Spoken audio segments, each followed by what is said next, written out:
بسم الله الرحمن الرحیم. السلام علیکم. زه ناصر جمال پښتو ټي وي کې زه تاسو سره کلی یم. ناظرین، تاسو به یو ډېر غټ شخصیت اورېدی وي، ناصر خان موسیزی صاحب جمعیت علماء اسلام ته د هغې راغ او شمولیت یې وکړلو. جمعیت علماء اسلام ولې وجوهات څه دي ملک باندې دې ټیم کې چې کوم دې کې سیاسي صورتحال دی د هغې باره کې نور کافي معلومات دپاره نن زما د پروګرام میلمه دی ناصر خان موسیزی صاحب، یو ډېر زنده دل انسان او د خپل علاقې دپاره دی په پریویس چې کوم دا اوس دور روان دی په دې کې دی ډېر زیاتې هلې ځلې کړي دي، ډېر زیات کارونه یې کړي دي. راځئ چې ملاقات وکړو. السلام علیکم. وعلیکم السلام. جمال صاحب خیرت دی؟ الله کرم دی جی. ناصر خان موسیزی صاحب، تاسو چې دی آخر جے یو آی ولې عام تاثر دا پیش کیږي چې یاره د پی ټی آی رخ چې کم دی هغه کے پی کے کې ډېر زیات سوا دی. ټیک ده کمپټیشن کې جے یو آی ده، خو لکه آخر جے یو آی ولې این پی شته، پی پی پی شته، داسې نورې پارټیانې کیو ډبلیو پی شته، نو جے یو آی تاسو ولې شرکت؟ شکریہ جمال صاحب ستاسو د راتلو. اصل کې جی او آی زما انتخاب ولې و، بیسیکلی دې نه مخکې زه پی ټی آی کوم او د 2018 کې زه د پی ټی آی په ټیکټ باندې د علاقې نه منتخب شوم. خو بدقسمتۍ دا دی چونکې زموږ د هر یو تن دا خواهش وي د هر نماینده او خصوصا زما چې موږ د علاقې زیات نه زیات خدمت وکړی شو. او چونکې زما د علاقه چې دا NA29 مخکې NA4 وه، نو دا ډېره پسمانده پاتې کړې شوې ده او ډېره لوی او ډېره پسمانده او ډېره غریبه علاقه ده. نو زما خواهش دا و چونکې مونږه د نورو ایم این ایز باندې به دا کول چې یاره دا خلک الیکشن کې خلکو نه ووټ والي او بیا 15 کاله پس دا د علاقې ته راځي او د عوام بیار و مددگار پریدي. خو د الله فضل دی په 2018 کې زما د کامیابۍ نه پس ما هر هفته یعنی په هفته کې ویکلی د هفتې په ورځ زه حجره کې ناست یم او د علاقې چې څومره زمونږ حلاکه د هغې ټولو ملګرو ته پته وه چې یاره د هفتې په ورځ زه اویلیبل یم. یو خو به ما سره هفته کې کم از کم د خپلو ملګرو رابطه کېده به او هغې ته به چې څه ایشوز وو، څه مسایل وو، هم ډسکس کول به. د هغې نه علاوه د جمعې په ورځ او د اتوار په ورځ ما د 2018 نه تر اوسه پورې زه په دغه کې په حلقه کې یعنی واړه اکټیویټیز یا شمولیت یا زما چې کوم ترقیاتي کارونه کړي وو هغه به مونږ کول به. نو د الله فضل دی څومره چې خاص کر د پېښور ما سره ایم این اګانو، نو که وګورې نو زما نه د ملګرو دا ګیله نشته دی چې یاره ایم این ای صاحب مونږ به په د دومره موده کې ونه لیدو یا ملاقات یې مونږ سره ونه شو یا د هغې په مسله کې ما دلچسپي نه اخیستې. نو د الله فضل دی چې ما خو د خپل د نمایندګۍ د عوامو حق ادا کړی دی او یقین ساتئ موږ ته ډېر محدود ایم این ایز ته ډېر محدود فنډ میلاویږي. ځکه اکثر ایم این ایز مایوسه شي، ډسهارټ شي، هغه دا سوچ باندې مجبوره شي چې زه د محدود لږ فنډ کې د دومره غټې حلقې خدمت نشم کولی یا مسایل نشم حل کولی. خو ما هغه څیز ته ونه کته او ما تګ و دو وکړو او د خپل فنډ نه لس چنده زیات ما د مختلفو ادارو نه، مختلفو ډپارټمنټ نه ما فنډونه روړه، خپل ترو باندې، خپل محنت باندې، خپل کوشش باندې او په بجټونو کې او په دغه کې موږ هغه ایجنډو کې مختلف واچلو. د هغې د وجې نه موږ خلکو سره په رابطو کې هغه ما ته دا اړو مکمل لکه فیل کوله مې نه چې یاره ملګری ما نه مایوسه لاړ شي. خو ما سره دلته یو تاسو د جمعیت یا د پی ټی آی د پرېښودو ما سره ډېر زیات ریزن دی. یو خو ریزن دا و چې زموږ چې کوم د خان صاحب کوم هغې چې کوم موږ ته 2018 کې ویلو چې یاره موږ تبدیلي راولو، دلته کې به د قوم ته موږ یو تعلیمي نظام ورکو چې امیر او غریب به په یو میز یو ډیسک باندې ناست وي، احتساب به موږ کوو، موږ به کرپشن خاتمه کوو، نور ډېر داسې دغه وو معاشي تبدیلي به راولو، ادارې به مضبوطه وو. خو بدقسمتی نه په دې پونې 4 سال کې د یو ادارې د مضبوطولو دپاره یا جوړولو دپاره هیڅ قسمه لا کوشش یا تګودو نه دی شوی الټه ورس طرف ته لاړ بلکه چې کم ادارې وي نو د هغه ادارو مشرانو چې کم عمران خان په خپل سټیج نه د هغې بېعزتي او د هغې دپاره القابات کم استعمال کړو نو زما په خیال به حیثیت د پاکستاني موږ ټولو دپاره د یو څه به وایو به داسې دغه مقامو نو په کار لیډر کم سے کم برداشت کوي لیډر وي او هغه مقابلې کوي که یو پرابلم راشي نو هغه بجای په دې چې هغه په ګالیم ګلوچ ته راځي بجای چې هغې تدارک وکړي او د هغې دپاره مستقبل دپاره د هغه رونمایي کېدو هغه رکاوټ وکړي خو بدقسمتیان هغې چې کوم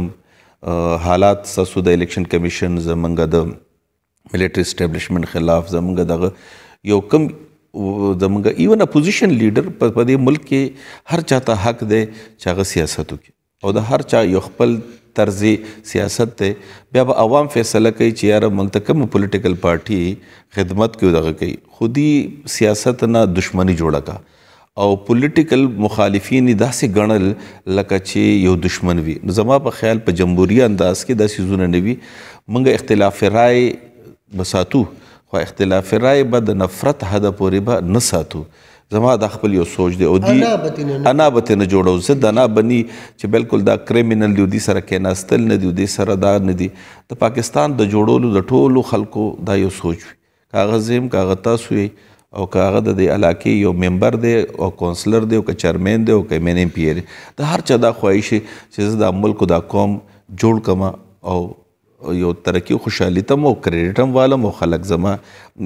د اومني یو تنم داسې نه چې هغه د دې ملک دشمني کې راځي او هغه سیاست کوي خو څوک خدمت وکړي شي څوک منډه ووایي څوک منډه ونه وایي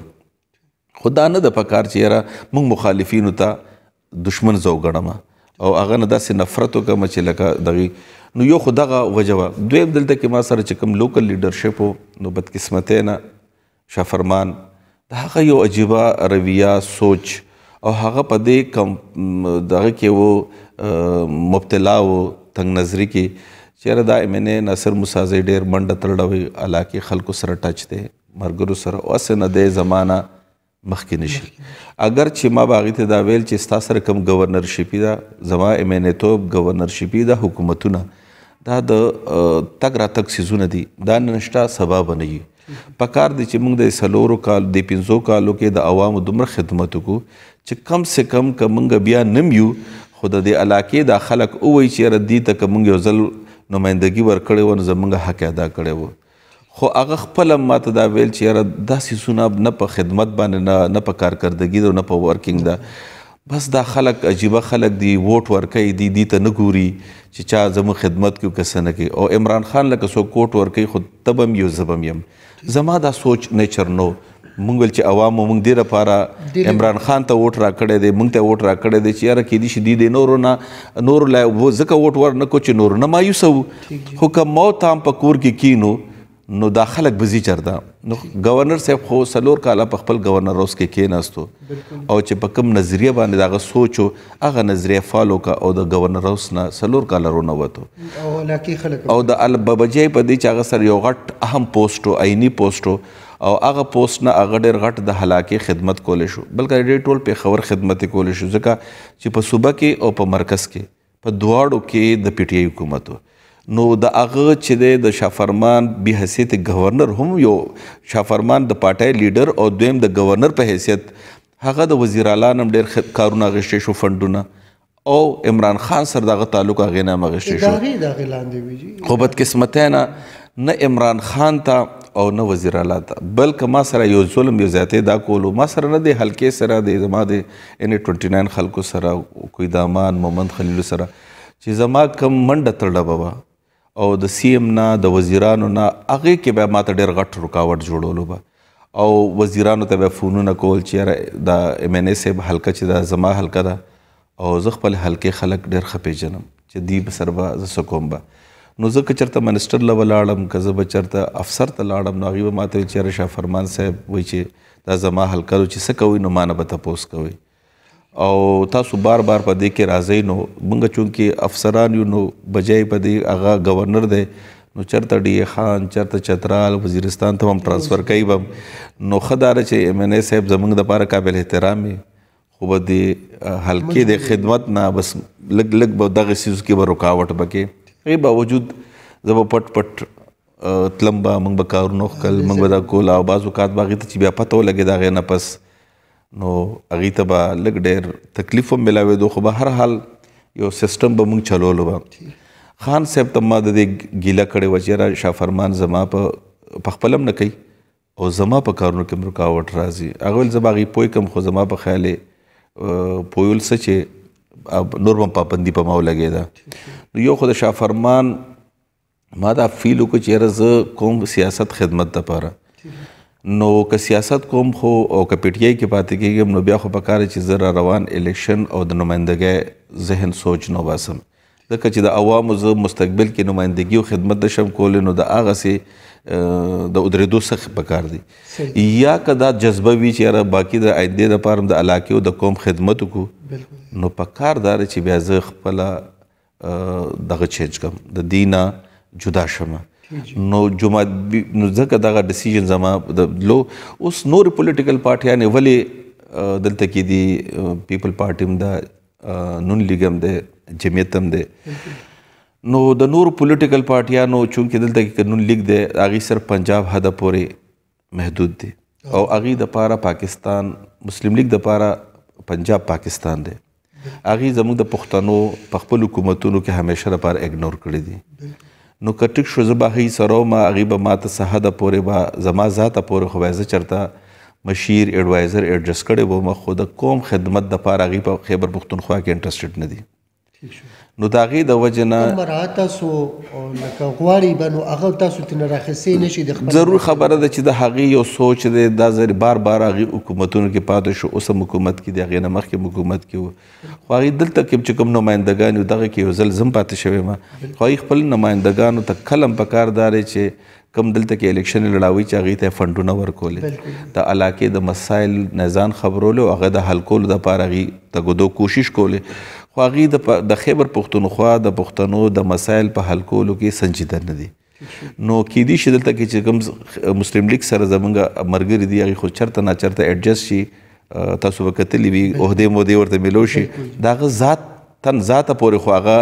وي خو د قوم دپاره څه فایدهمند نه وي نو چونکې زما سیاست یوازې د ذات نه بلکې د علاقې او د قوم دپاره دی نو ځکه ما د هغسې د مسلم لیګ شو یا د نور پولیټیکل پارټیانو ما انتخاب ونه کړو بل عمران خان دې نه مخکې تبدیلي راوولې چې موږ تبدیلي راولو او نوجوان ټولې تبدیلی په نوم باندې کو هر یو تن غواړي چې تبدیلي د ملک او دغه کلچر د چینج شي او خلکو ته خوشحالي میلو شي حالات دې ټیک شي خو بدقسمتۍ نه هغه ووټ خو موږ نه په تبدیلی واغېشتو خو بیا تبدیلی نه پس ریاست مدینه ته رالو نو ما دا سوچ کولو چې یاره دا عوام نوجوانان هم ورسره نو ما ویل چې یاره ریاست مدینه دپاره خو بهترین عمران خان خو زه موضوع شخص نه ګڼم چې هغه ریاست مدینه به جوړ کړو یا د هغه دا صرف د هغه یو سیاسي ناره ده او د ووټ اخیستو دپاره دی نو که موږ حقیقت کې د ریاست مدینه جوړولو کې سنجیده یو یا خواهشمند یو نو هغې دپاره خو بیا چې کوم د انبیا چې وارثان دي هغه علما ګڼلی شي او زما په خیال جمعیت چې دی هغه ټول د علماو جماعت دی نو ولې نه که دغه موږ ریاست مدینه طرف ته ځو دا ملک ریاست مدینه جوړول پکار دی نو بیا خو د صحیح تن هغه ډرایوینګ باندې کینول پکار دی چې کم از کم منزل ته خو مو رسوي که نه نو بیا خو ما دپاره دغه کې علما چې دي یو ایز ا کراړي ګڼم یو ډرایوري ګڼم عمران خان اناړي یو غیر سنجیده شخص مې ګڼل نو ځکه ما د جمعیت انتخاب وکړو صحیح دی جی نصر خان موسیٰ صاحب تاسو څه ګورئ دې کې تاسو د اورېدو سره نقصانات او فایدې دواړه ذهن کې کېنوئ نو کمپیریټیولی تاسو ته څه ښکاري چې تاسو فایدو کا که نقصان به کوئ د هغې وجه دا ده چې تاسو یو ووټ بینک و د پارټۍ طرف نه مو او تاسو خپل هم چې کوم دی نو شخصي ووټونه هم ماشاءالله کافي وو نو دې کې تاسو څه ګورئ چې یاره کمپیریټیولی تاسو نقصان به زیات کوئ که فایده به کوئ د الله فضل جمال ناصر صاحب چونکې زما د علاقې خلکو سره او دا ما څنګه چې سټارټ کړو چې ډېره پسمانده علاقه ده او زه خلکو سره څنګه د خلوص سره هغې سره زه ودرېږم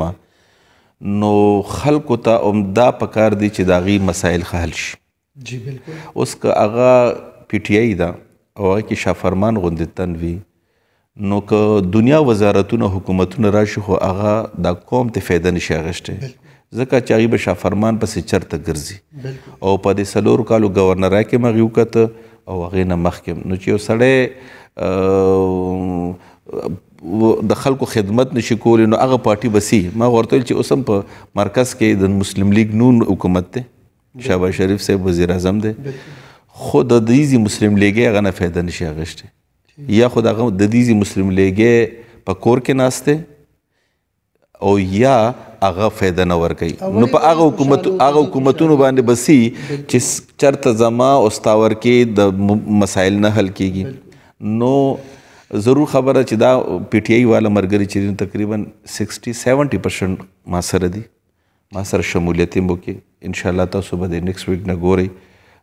ما ته دومره زیات افرونه راغلي دي د چرمینانو د ممبرانو د علاقې د صاحب حیثیت چې کوم سیاسي دغه دي چې موږ پی ټی آی نه تا سره جمعیت ته راځو د هغې وجه د هغې دا ګوري چې ایم این اے صاحب وي ناصر موسازی وي نو زموږ د اورېدو ځای به وي زمونږ د مسلې کې زمونږ سپاره به د ادرېدو او زمونږ مسله بالا احکام ته رسولو دپاره موږ سره یو تن یو شخصیت خو به وي نو پی ټی آی کې که هغې پاتې شي ان کیس نو هغې سره څوک دي چې د هغې آواز مخکې ورسوي نو خلک نن سبا په دې ډېر پوه دي چې یاره پارټي په خپل ځای خو زمونږ آواز او زمونږ مسله زمونږ رسول دی انشاءالله ډېر اکثریتي پی ټی آی والا چې کوم دي هغه هم دي موږ سره دلته د جمعیت هم یو خپل ووټ بینک دی او انشاءالله چې موږ زما ووټ او د جمعیت ملو شي نو انشاءالله موږ به یو باري اکثریت سره انشاءالله کامیابي وکړو. لکه مطلب ستاسو دا دی چې دواړو طرف ته به تاسو انشاءالله چې یو ستاسو شخصي ووټ شو یو د جی یو آی هم شو نو انشاءالله تاسو به را روان الیکشن کې ښه ده کامیابي انشاءالله یقیني. الیکشن کله ګورئ لګیا یې د قومي ستاسو څه اندازه ده؟ الیکشن خو ډیفینیټلی زما په خیال چونکې په 13 اګست باندې اګست کې د موجوده اسمبلیانو ټایم پوره کېږي او اګست کې به بیا 90 ډیز دپاره کیر ټیکر ګورنمنټ راشي نو ډیفینیټلی اکتوبر کې به قومي اسمبلی الیکشن کېږي او دا په کار هم ده چې موږ هر چاته 15 کاله ورکو چې هغې پرفارمنس بیس باندې عوام دا فیصله کوي چې کوم نماینده زموږ دپاره موضوع دی خو څنګه چې خان صاحب خپلې اسمبلی صوبایي ماتې کې دغسې اپوزیشن دا د قومي اسمبلی نه خپل نمایندګان روغ کړ نو عوام یې کنفیوز کړو ځکه چې عوام ته به عمده خلک ورځي چې موږ ټایم پوره نه کړو که ټایم پوره کړی به موږ به دا کړي موږ به دا کړي نو د عوام سره یو بل فراډ او دوکه وشو بجای چې 15 کاله پس عوام یو فیصله کړی وی چې د صوبایي ګورنمنټ د پی ټی آی 10 کاله دلته وشو موږ له څه کارکردګي وکړه خو که موږ صرف هم دا قوم صرف په دې دوکو کې ساتو او هغې نه خپل مقصد دپاره موږ داسې ډرامې او لوبې او ټوپې ډرامه ورسره کوو چې دا خلک په موږ پوه نه شي زما په خیال دا د قوم سره زیاتی دی اسمبلی ماتول خان صاحب له نو پکار دی چې حکومت دپاره دا قبل ځل الیکشن کېږي خو حکومت به راځي که نه نو چې آلریډي د خان صاحب حکومت وو نو د حکومت ماتولو په کې پی کې ضرورت سو پکار دی چې د ډیلیور کړی وی او خدمت یې کړی وی او په هغه خدمت او ډیلیور کولو د ووټ اخیستی وی نو څه نه پوهېږم چې دی در کومې پورې به دا قوم دغسې استعمالي دوکه کوي او دا کوي په دې څیزونه وتلي 70 سال کې همدغسې دوکو د وجې نه او چې هر 2 کاله پس او 3 کاله پس زموږ حکومتونه مات شوي دي د هغې د وجې نه زموږ د ملک دا حال دی سنجیدګۍ پکار ده پلانینګ پکار دی او چې کوم حکومت ته 15 کاله ورشي پکار دی چې هغه کردار پوره کړي چې عوام فیصله کولو کې حق بجانې ډېره مننه ستاسو ایم این اے صاحب ناصر خان موسازی صاحب چې تاسو موږ له ټایم راکړو تھینک یو ناظرین دا زموږ یو ډېر مؤذب ایم این اے صاحب ناصر خان موسازی صاحب زه چونکې موږ کې پی کې ټول ځایونو ته ځو هر حلقې ته ځو تاسو یقین وکړئ ناصر خان موسازی صاحب ان اے 29 چې کومه ده دا ډېره زیاته وسیع ده ډېر کافي وسیع ده ډېره خواره ده د دې مسایل هم ما تیر ځل چې ناصر خان موسازي صاحب انټرویو کوله نو ما ته وی چې یاره هلکه مکمل مسایل لږ به ما ته خامخا د دې ذکر به کې نو داسې وي چې بعض اوقات یار دوست وي لکه د هغې موقف ته و چې یاره یار دوست په ما ته آل از ویل وایي خو لکه تاسو داسې یی چې تاسو تنقیدي دغه هم وي نو مکمل مسایل د یو ایم این ای د ایم پی ای غټه خوبي دی چې یاره هغه اورېدو والا وي ناصر خان موسازي صاحب کې ما دا ګرځ په خپله شخصي طور سره ما دا لیدلی دي چې هغه اورېدو والا دی الله رب العزت وکړي چې ډیلیور کول د دې علاقې دپاره دا ډېر زیات ضروري دی په دې چې دا حلقه د 70 سال نه چې دی ډېر زیات اګنور وه نو که اوس دلته څوک ترقیاتي کار کوي نو زموږ دعاګانې مو ورسره دي الله دې وکړي چې په دې کې کامیابي ورته میلاو شي او د خپل علاقې ته لږ راحت او سکون ورکړي اجازت غواړو ډېره مننه السلام علیکم